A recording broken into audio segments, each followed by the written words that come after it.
Nesse estudo, o modelo que a gente utilizou foi um modelo de isquemia-reperfusão.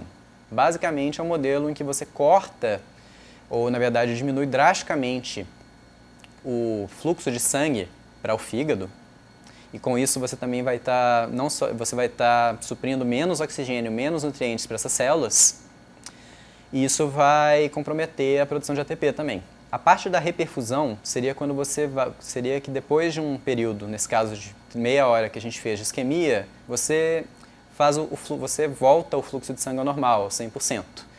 Então, do nada, essa célula vai estar exposta de novo a uma situação em que ela tem oxigênio à vontade e nutrientes à vontade. Você vai ter esse período de isquemia em que você não vai ter uma produção de ATP suficiente e, com isso, a célula não vai conseguir manter essa maquinaria que ela utiliza para manter os níveis de cálcio num nível aceitável. A gente decidiu, então, testar a capacidade de retenção de cálcio dessas mitocôndrias.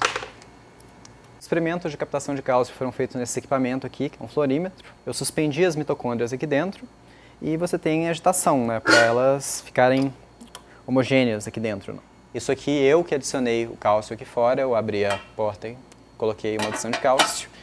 E conforme o tempo vai passando, essa concentração de cálcio vai diminuindo. Mas por que ela diminui? Porque a mitocôndria está captando cálcio para dentro dela. Então você vê aqui que ela aguentou uma captação, duas captações, e na terceira captação você vê que ela não capta e o cálcio começa a sair.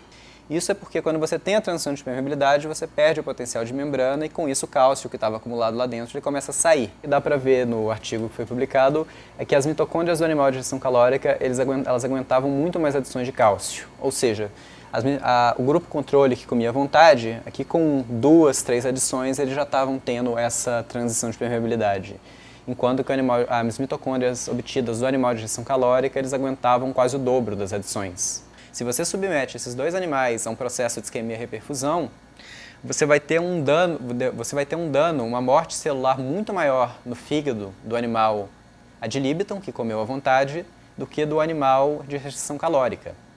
Você está tendo uma proteção contra esse processo de isquemia-reperfusão no animal de restrição calórica, que a gente está associando, nesse caso, à melhor capacidade de retenção de cálcio da mitocôndria dele.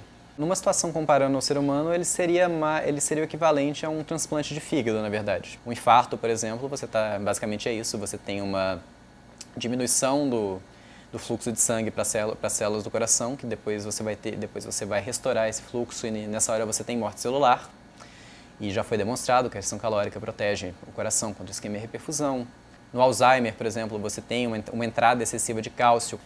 Várias outras doenças neurodegenerativas também, você tem desregulação de cálcio e você tem morte celular por causa disso.